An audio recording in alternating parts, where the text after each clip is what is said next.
10월 17일 주일, 오늘은 성령 강림절 후 21번째 주일입니다.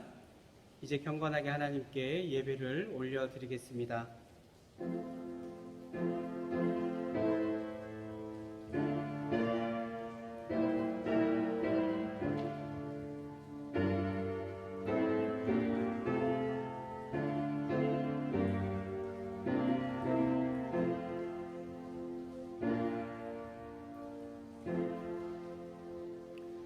오라 우리가 여호와께 노래하며 우리의 구원의 반석을 향하여 즐거이 외치자.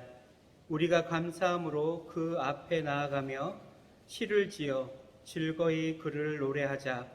여호와는 크신 하나님이시요 모든 신들보다 크신 왕이시기 때문이로다. 아멘. 우리의 동반자가 되어주시며 지금까지 우리를 인도하여 주신 하나님의 은혜에 감사를 드립니다. 주님은 환난 중에 우리의 피난처가 되어 주셨으며 고단한 인생길을 걸어갈 때에 우리의 지친 발이 넘어지지 않도록 붙들어 주셨습니다. 주님께서 베풀어 주신 그 수많은 은혜를 잊지 않았습니다. 그리하여 오늘 저희들이 주님을 향한 진심 어린 마음과 정성껏 준비한 예물을 가지고 성전으로 나와 감사의 예배를 드리오니 우리가 드리는 예배를 받아 주시옵소서. 예수님의 이름으로 기원하옵나이다. 아멘. 찬송 279장입니다.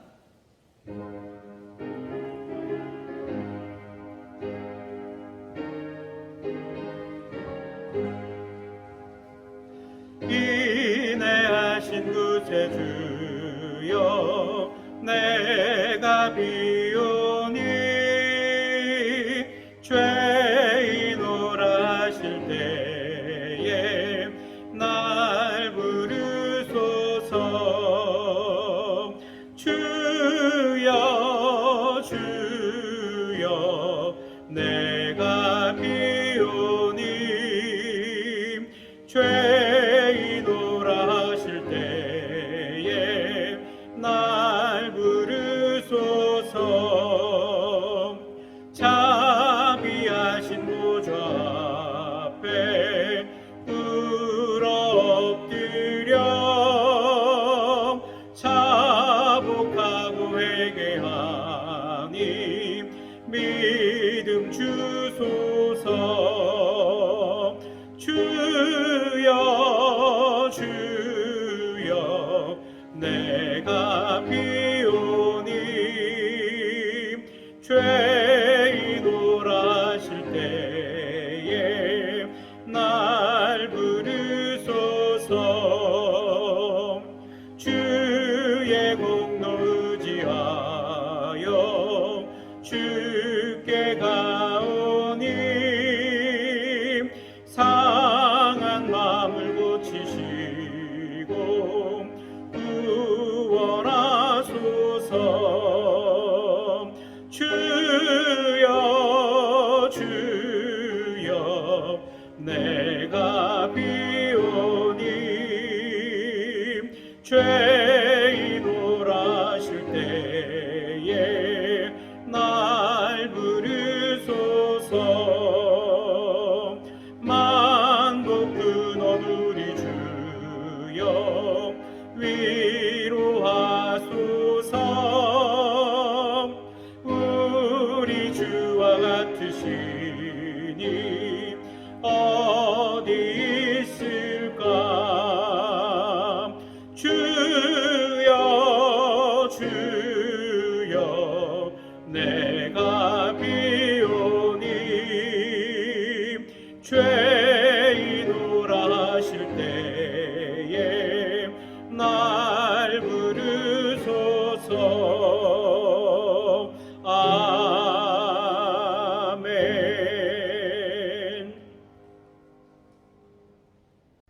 우리 함께 머리 숙여 하나님 앞에 참회의 기도를 드리겠습니다. 자비로우신 하나님 아버지, 진실한 마음으로 하나님을 따르지 않았던 저희들의 생활에는 늘 공허함이 가득했습니다. 세상의 지식은 있었으나 하나님을 섬기는 참 지혜는 없었고, 육체의 자유는 있었으나 보람 있는 열매는 맺지 못하였고, 물질은 있었으나 참된 만족은 없었습니다. 믿음은 있었으나 행함은 없었고, 기도는 있었으나 응답이 없었고, 아픔과 고통은 있었으나 눈물은 말라버린 메마른 삶을 살았습니다. 하나님, 우리의 어리석음을 용서하여 주옵소서. 메마른 대지를 적시는 비와 같이, 풀잎에 내리는 아침 이슬과 같이 주님의 사랑과 은혜로 우리의 영혼을 적셔 주옵소서. 주님의 은혜를 사모하며 회개하는 우리 모두에게 참된 지혜와 신앙의 열매와 기도의 응답을 주옵소서. 죄사함에 감격하는 눈물을 주시옵소서. 예수님의 이름으로 이 고백의 기도를 올려 드립니다. 아멘. 지금은 하나님과 나만이 아는 은밀한 죄들을 생각하며 우리 구주 예수 그리스도의 이름으로 묵묵히 참회의 기도를 계속하여 드립니다.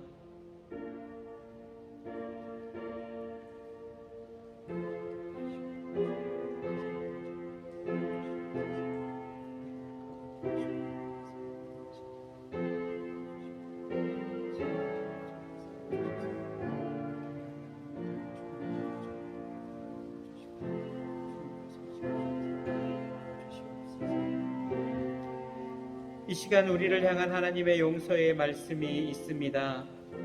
악인이 만일 그가 행한 모든 죄에서 돌이켜 떠나 내 모든 율례를 지키고 정의와 공의를 행하면 반드시 살고 죽지 아니하리라.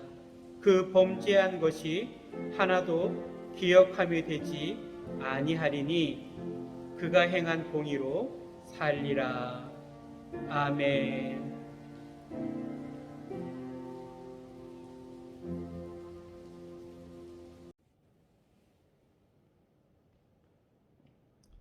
사랑이 많으시고 거룩하신 하나님 아버지, 은혜를 감사드립니다. 지난 일주일 동안도 주께서 저희를 보살펴 주시사 아무런 연고 없이 지나게 하시고, 또 이렇게 거룩한 주일을 맞이하여 피곤한 몸과 심령이 주님의 날개 아래서 안식할 수 있도록 주님의 전으로 불러 모아주시니 감사하옵나이다. 거룩하신 하나님 아버지, 영광과 찬송, 존귀와 감사를 모두 아버지 하나님께 돌립니다. 허물과 죄로 죽었던 저희를 살리시고 구원의 길에서 오늘도 복된 날을 거룩하게 지킬 수 있도록 인도하여 주심을 감사드립니다. 또한 풍성한 가을을 허락하신 하나님 아버지께 감사와 찬송을 올립니다. 또한 이 좋은 계절에 건강한 육체와 정신을 주시니 감사드립니다. 지금까지 지내온 모든 것이 주님의 크신 은혜였음을 믿고 고백합니다. 앞으로 나아갈 길도 주님께서 지켜주실 줄 확신하오니 저희의 믿음의 발걸음을 쉬지 않게 하옵소서. 긍휼이 풍성하신 하나님 아버지, 저희는 주님의 백성이면서도 사탄이 환영하는 죄를 얼마나 많이 짓고 사는지 헤아릴 수조차 없습니다.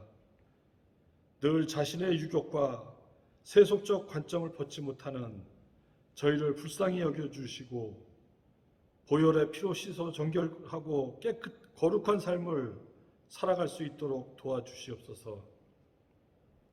오늘 주님 전에 엎드렸으나 저희의 모습은 주님의 진노와 심판을 받기에 합당합니다. 하오나 주님의 십자가의 피의 공로를 의지하여 용서를 구하오니 저희의 겉과 속에 묻어있는 모든 죄를 깨끗이 씻어 주시옵소서. 동이 서에서 먼 것 같이 저희 죄를 기억도 하지 않으시는 주님께 감사드립니다. 은혜의 주님, 열매 맺는 가을이지만 아직도 전도의 열매도 없었고 헌신 봉사에 대한 열매도 지극히 보잘것없습니다. 주님의 말씀에 대한 순종의 열매도 지극히 미미합니다. 주님, 열매 없는 무화과 나무를 저주하시던 주님의 심판이 저희들에게 임할까 두렵습니다. 조금만 더 참아주시옵소서. 삶이 고달프다고 하여 주님의 백성으로서 마땅히 해야 할 일을 외면하는 저희들이 되지 말게 하시고, 사도 바울과 같이 끝까지 믿음의 길을 잘 달려갈 수 있는 저희들이 되게 하옵소서. 넘어지기 쉽고 쓰러지기 쉬운 때인 만큼 어떠한 시련이 닥친다 하여도 절대 세상과 타협하지 않는 저희들이 되게 하시고, 십자가의 믿음으로 승리하는 저희들이 되게 하옵소서. 소망 없는 이 시대에 선지자적 소명을 가지고 말씀을 외치시는 목사님을 기억하여 주시옵소서. 오늘도 말씀을 선포하시는 목사님을 붙드시고 주님의 능력이 나타나는 권세 있는 말씀이 선포될 수 있도록 도와주시옵소서. 예배를 수종드는 손길들에게도 함께 하시고 힘을 다하여 수고할 때마다 주님의 위로가 넘쳐나게 하시고 하늘의 신령한 복으로 채워주시옵소서. 이 예배에 주님의 영광이 나타날 줄 믿사오며 예수 그리스도 이름으로 간절히 기도드리옵나이다. 아멘. 오늘 우리에게 주신 하나님의 말씀은 사도행전 2장 36절에서부터 42절까지의 말씀입니다. 계시된 하나님의 말씀을 봉독하겠습니다. 그런즉 이스라엘 온 집은 확실히 알지니 너희가 십자가에 못 박은 이 예수를 하나님이 주와 그리스도가 되게 하셨느니라 하니라. 그들이 이 말을 듣고 마음에 찔려 베드로와 다른 사도들에게 물어 이르되 형제들아 우리가 어찌할꼬 하거늘. 베드로가 이르되 너희가 회개하여 각각 예수 그리스도의 이름으로 세례를 받고 죄사함을 받으라. 그리하면 성령의 선물을 받으리니 이 약속은 너희와 너희 자녀와 모든 먼 데 있는 사람 곧 우리 하나님이 얼마든지 부르시는 자들에게 하신 것이라 하고, 또 여러 말로 확증하여 권하여 이르되 너희가 이 패역한 세대에서 구원을 받으라 하니, 그 말을 받은 사람들은 세례를 받음에 이 날에 신도의 수가 3,000이나 더하더라. 그들이 사도의 가르침을 받아 서로 교제하고 떡을 떼며 오로지 기도하기를 힘쓰니라. 아멘. 우리는 지난 시간을 통해서 예수님께서 부활하시고 승천하신 이후에 남겨진 그리스도인들이 어떻게 생활을 했느냐에 대해서 함께 나누어 보았습니다. 남겨진 그리스도인들은 함께 모이기에 힘쓰고 기도하기에 힘쓰면서 항상 하나님의 말씀이 더 왕성하게 되기를 애썼다라고 우리가 함께 나누어 봤습니다. 그리고 오늘은 그렇다면 그 초대교회에서 선포되었던 그 말씀의 내용은 어떠한가, 우리가 그 내용을 한번 나누어 보고자 합니다. 오늘 본문의 내용을 보면 41절에 보면 이날에 하루에 예수를 그리스도로 고백하는 그 성도의 수가 3,000이나 더했다라고 기록하고 있습니다. 사도행전 4장 4절 말씀에는 말씀을 들은 사람 중에 믿는 자가 많으니 남자의 수가 5,000이나 되었더라라는 기록이 있습니다. 처음 남겨진 그리스도인들이 함께 모여 기도했던 숫자는 120명 정도였습니다. 그런데 오늘 본문에서만 보더라도 세례를 받고 성도가 된 사람들이 3,000명이나 하루에 이루어졌다라는 내용이 기록되어 있는 것은 바로 초대교회의 부흥은 바로 말씀과 기도에 있었다라는 것입니다. 오늘 우리가 읽은 사도행전의 또 다른 이름은 성령행전이다 라고도 말합니다. 초대교회에 남겨진 그리스도인들이 바로 했던 모든 일들은 성령의 역사다라는 의미이기도 합니다. 그래서 사도행전의 초반부는 사도 베드로에 대해서 이야기를 하고요. 후반부에서는 바로 사도 바울의 이야기가 담겨져 있습니다. 베드로를 한번 생각해 보겠습니다. 베드로는 어떤 사람이었습니까? 물고기를 낚는 어부였습니다. 또 다혈질이었죠. 이 베드로가 예수님의 부르심으로 예수님의 제자가 되었습니다. 그 제자 중에서도 우리는 바로 이 베드로를 먼저 되었다, 가장 앞선 자, 즉 수제자라고도 이야기를 합니다. 그런데 이 예수님 사역 당시에 흠 많고 부족했던 이 베드로가 이 사도행전을 보면 점점 성령의 능력으로 더 성장하고 변화되어서 이 당시 초대교회의 가장 지도자로서의 선한 영향력과 또 굳건한 믿음을 보여주고 있음을 우리는 기억해야 합니다. 오늘 본문에서는 바로 이 성정의 오순절 사건, 그 성령의 임재 사건 이후에 일어난 바로 사도 베드로의 설교가 기록된 곳입니다. 본문으로 돌아가 보고자 합니다. 오늘 본문의 내용은 바로 사도 베드로의 설교 내용이 들어있는데요. 그 내용은 바로 이런 것입니다. 먼저 누구에게 말하고 있느냐? 36절을 보면 이스라엘 온 집은 확실히 알지니, 그러니까 유대인을 향해서 선포된 말씀이다라는 거죠. 그런데 이 유대인, 당시 이 설교를 듣는 유대인들은 어떤 사람이었을까요?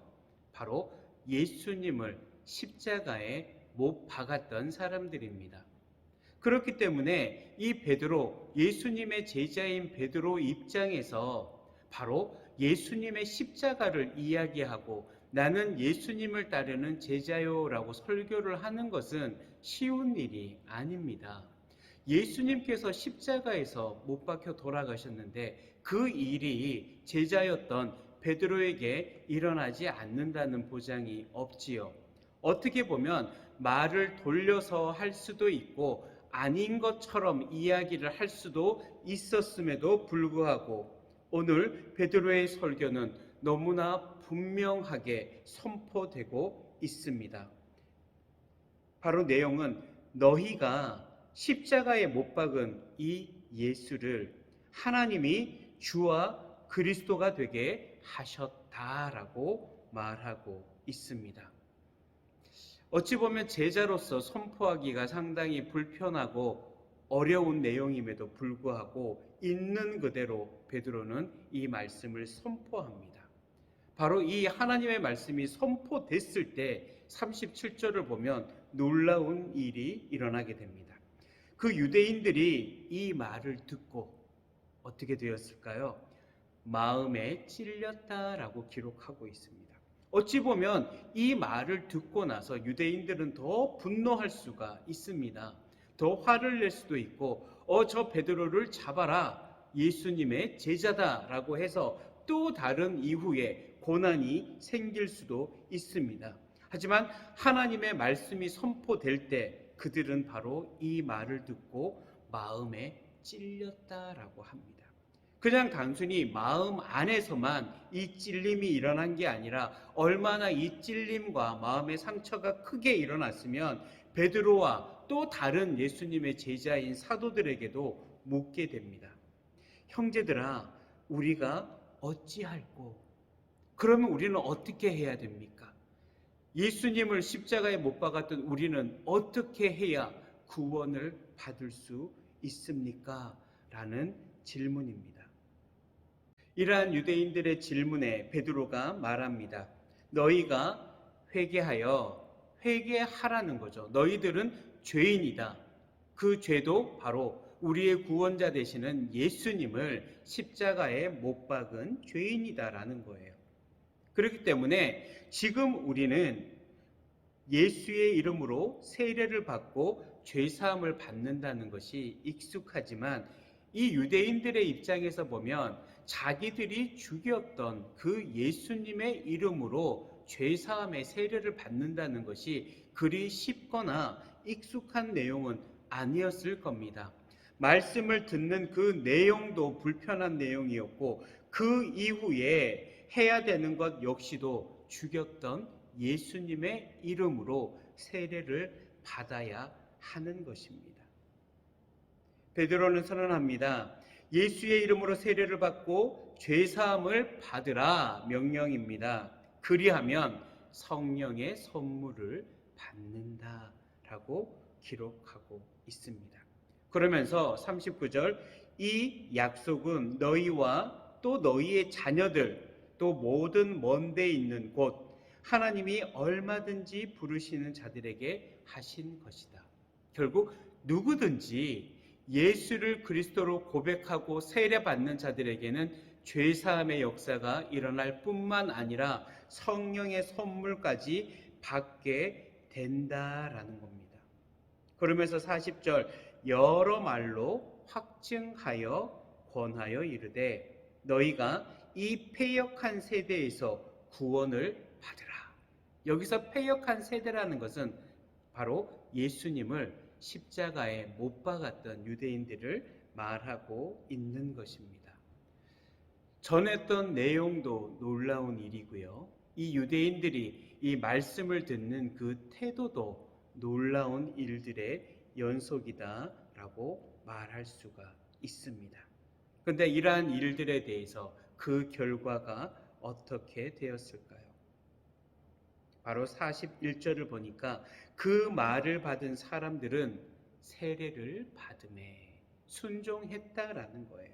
그리고 그 순종했던 수가 그 날에 3,000명이나 더해졌다라고 기록하고 있습니다. 물론 하루에 3,000명이 어떻게 세례를 받을까 우리는 여러 가지 인간적 생각으로 이게 가능할까라고 질문할 수도 있을 겁니다.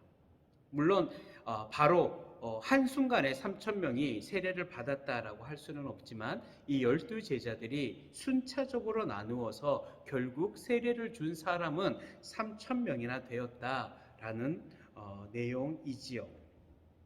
그래서 이들이 결국 어떻게 했나요? 42절 보면 그들이 사도의 가르침을 받아 서로 교제하고 떡을 떼며 오로지 기도하기를 힘썼다라고 이 내용이 마무리가 되고 있습니다. 이것을 우리 교회로 한번 적용을 해보자 합니다. 우리 교회는 어떤 이들의 모임입니까? 죄인들의 모임이었죠. 하지만 이 죄인들이 어떻게 해요? 예수님을 우리의 구세주로 고백하며 세례받았습니다. 세례받고 나서 우리는 또 직분도 받았습니다. 그래서 지금 우리는 그리스도인으로 살아가고 있습니다. 그렇기 때문에 우리는 또 회개하거나 세례를 받을 필요가 없는 모임이다라는 거죠. 그렇다면 우리는 어떻게 해야 할까요? 바로 우리가 해야 되는 우리 교회 공동체가 해야 되는 것은 바로 42절의 내용이다라는 겁니다. 42절 어떻게 기록하고 있나요? 세 가지로 기록하고 있죠. 바로 그 첫 번째는 하나님의 말씀을 받으라라는 거예요. 사도의 가르침을 받아라는 것은 사도가 가지고 있는 지식이나 사도가 가지고 있는 어떤 강연을 들으라라는 것이 아니라 사도들을 통해서 하나님의 말씀을 받으라라는 내용입니다. 그리고 두 번째는 바로 성도 간에 서로 교제하라라고 기록하고 있습니다. 이 코로나를 통해서 우리가 지금 하기가 상당히 어려운 것이 바로 이 교제의 부분입니다. 우리는 온라인과 또 이 비대면이라 할지라도 하나님의 말씀을 전할 수 있는 여러 가지 통로들이 있습니다. 그렇기 때문에 우리가 말씀을 들을 수는 있지만 이 코로나의 시대에 교회가 하나의 공동체로서 하지 못하고 있는 부분이 바로 서로 교제하는 부분입니다. 그래서 떡을 떼면서 함께 식사하고 또 성찬에 참여하고 사랑의 식탁을 나누는 그러한 교제가 지금 우리가 하기 어려운 상황입니다. 그렇기 때문에 우리는 함께 기도하면서 이 코로나가 빨리 종식되어 하나의 공동체로서 가족으로서 함께 교제하고 사랑을 쌓는 것을 위해서 기도하고 그것을 마음속으로 늘 그리워해야 합니다. 그리고 무엇을 해야 하나요? 다시 기도로 돌아갑니다. 오로지 기도하기를 힘쓰니라 라고 기록하고 있습니다. 처음 초대교회 성도들이 했던 것이 무엇이었나요? 다시 돌아가면 모이기에 힘썼죠. 그리고 말씀 듣기에 힘썼고 그리고 기도에 힘썼다라는 거예요. 이것이 바로 교회 성장의 본질입니다. 이것이 이루어졌을 때 교회가 양적으로 질적으로 부흥하는 역사가 일어났습니다. 우리 교회는 어떻게 해야 될까요? 우리 교회도 마찬가지입니다. 더욱더 우리는 기도에 힘써야 합니다. 그리고 말씀 듣기에 힘써야 합니다. 그리고 나머지는 그 외적인 부분입니다. 결국 우리가 앞으로 해야 될 교회 안에서의 모임도 결국 예배입니다. 더욱더 우리는 예배로 나아가야 함을 기억하셔야 합니다. 앞으로 우리 교회는 많은 프로그램들이 있겠지, 많은 여러 가지 행사가 있겠지라고 보는 게 아니라 앞으로 우리는 어떻게 예배를 드릴까, 말씀을 어떻게 받아들일까 하는 것에 더 집중해야 합니다. 말씀을 마무리하겠습니다. 바로 초대교회의 성령의 역사가 일어난 이후 선포된 하나님의 말씀은 사람들이 듣기에 편한 말이 아니었습니다. 오히려 하나님의 말씀을 대한 사람들의 태도는 바로 마음에 찔렸다라는 거지요. 그래서 우리가 듣기에 편한 말씀만 쫓아가면 안 됩니다. 내가 듣고 위로받고 나에게 유익하다 생각되는 말씀만 우리가 편식하듯이 골라 들을 수는 없습니다. 지난주 말씀과 같이 양날검과 같은 하나님의 말씀이 때로는 죄악으로 살아가는 우리를 찌를 겁니다. 하지만 그것이 우리를 더 건강하고 성숙하게 하는 하나님의 역사임을 기억하시고 하나님의 말씀을 늘 듣고 마음에 새기며 그 말씀대로 살아내는 여러분들이 되시기를 간절히 소망합니다. 함께 기도드리겠습니다. 하나님 아버지, 감사합니다. 흩어졌던 저희들이 교회에서 함께 예배를 드리며 또 사정이 있어서 못 나온 분들 역시 함께 또 온라인으로 이 예배에 참석하게 하시니 감사드립니다. 하나님, 오늘날 우리가 참 말씀의 편식이 심합니다. 복에 대해서 좋은 이야기들은 우리가 맛있게 먹지만 때로는 불편한 것, 내 죄에 대해서 드러나는 부분들, 내 신앙적 양심이 찔리는 부분에 대해서는 듣지 않으려 하고 우리가 때로는 강하게 거부하며 불편해하는 일들도 일어나고 있습니다. 하나님, 이 시간 우리의 마음을 열어주시고 듣는 귀가 있게 하여 주셔서 살아있는 하나님의 말씀을 우리가 먹고 마시며 더욱더 그 말씀을 가지고 성장하는 역사가 있게 하여 주시옵소서. 끊임없이 다른 것에 눈을 돌리게 하려는 사탄의 계획을 벗어나 오직 기도와 말씀에 집중하는 저희 교회와 온 권속들이 되게 하여 주시옵소서. 하나님 연하여 기도드립니다. 이 시간 우리가 하나님께 구별된 예물을 올려드립니다. 11조로 감사 예물로 또 이사신방과 또 이전 또 개업을 감사하며 하나님께 드린 예물들이 있습니다. 또 선교와 목적에 따라 구별된 예물을 드렸고 그리고 하나님 앞에 기도의 제목을 가지고 일천 번제에 예물도 올려드립니다. 하나님 받아 주시옵소서. 물질뿐만이 아닙니다. 때로는 차량 봉사로, 또 교회 미화에 청소하며, 또 꽃꽂이하며 반주하며 예배위원으로 섬기며, 또 알게 모르게 또 안에서 헌신하여 섬기는 이들의 모든 충성도 기억하여 주셔서 하나님 이 모든 것을 이 시간 올려드리오니 받아 주시옵소서. 물질로 드리는 이 예물은 주님의 몸된 교회와 또 주의 사역 하나님의 나라를 위하여 깨끗하고 투명하게 사용되게 하여 주시옵소서. 또 물질의 문제로 인하여 고통받는 권속들이 있다면 그 닫혀진 문을 열어주시고 어렵지 않게 물질로 눈물 흘리는 일이 없도록 하나님 은혜 내려 주시옵소서. 예수님의 이름으로 기도를 드립니다. 아멘. 파송의 말씀입니다.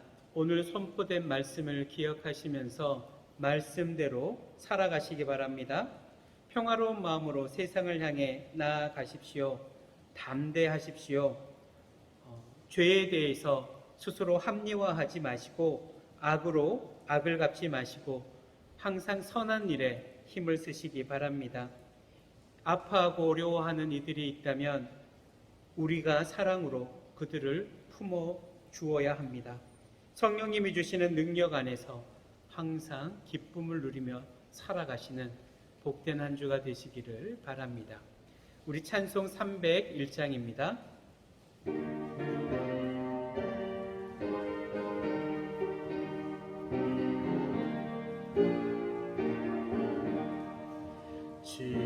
지금까지 지내온 것 주의 크신 은혜람, 한이 없는 주의 사랑 어찌 이루 말하랴.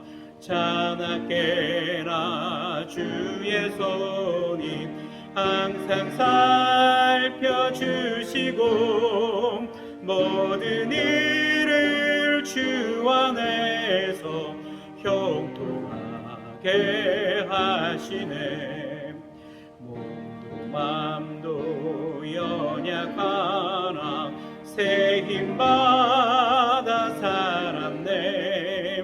물붓듯이 부시네 주의 은혜 족하다.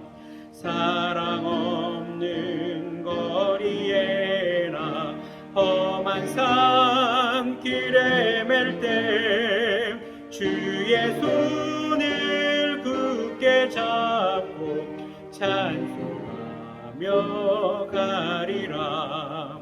주님 다시 배울 날이 날로 날로 다가와 무거운 짐 주께 맡겨 벗을 날도 멀잖네. 나를 위해 예비하신 고향 집에 돌아가 아버지의 품 안에서 영원토록 살리라. 아멘. 지금은 우리의 선한 목자 되시는 우리 구주 예수 그리스도의 은혜와 우리의 아버지 하나님의 그 크신 사랑과 지금도 우리와 함께 하시는 보혜사 성령님의 교통하심이 이 시간 주의 전에 나와 예배드리는 사랑하는 주의 권속들과 비대면 예배를 드리는 사랑하는 모든 주의 자녀들 위해, 그들의 생업과 자녀들 위해 이제로부터 영원토록 항상 함께 하시길 간절히 축원하옵나이다. 아멘.